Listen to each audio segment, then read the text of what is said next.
Aujourd'hui, on travaille sur 4 axes.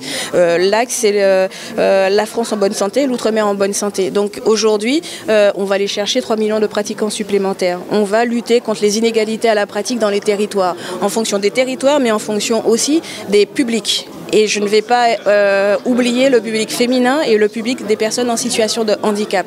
La deuxième des choses, c'est qu'on a géré dans nos territoires des problèmes de maladies chroniques comme tout le monde, mais aussi on a un gros problème d'obésité et de problèmes de sédentarité. Donc l'idée, c'est de créer des living labs du sport santé pour être un peu un lien qui permet de donner gérer un accompagnement entre la prise de décision et l'orientation vers une pratique, la pratique, l'accompagnement et derrière le goût de continuer à gérer une pratique, peu importe la pratique, et de travailler, se rapprocher en fait des clubs.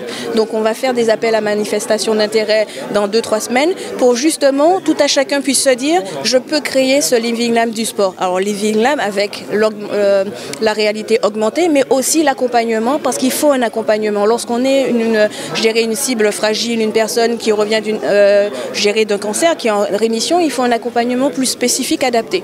Donc du coup, ça c'est le deuxième axe. Le troisième axe, c'est gérer une France éthique, une outre-mer éthique. C'est-à-dire qu'on peut recevoir des grands pays, on peut recevoir des grands événements et donc du coup, on doit avoir une cohérence européenne, internationale et nationale. Donc à ce titre, c'est aussi de savoir les droits et les devoirs de chacun. Tout à l'heure, on a parlé de la CONCACAF, il faut travailler avec la fédération et le président Le Gret. On va travailler autour de tous ces acteurs pour essayer d'avoir un consensus, une évolution, mais il faut que ça soit cohérent et transposable.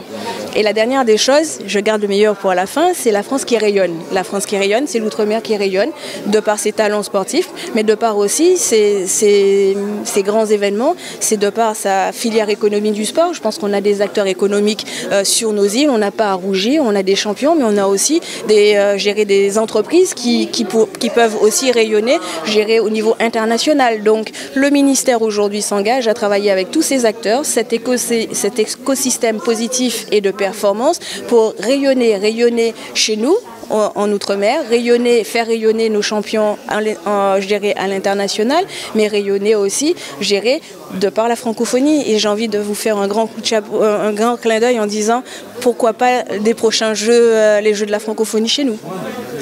Merci. Merci beaucoup. Désolée.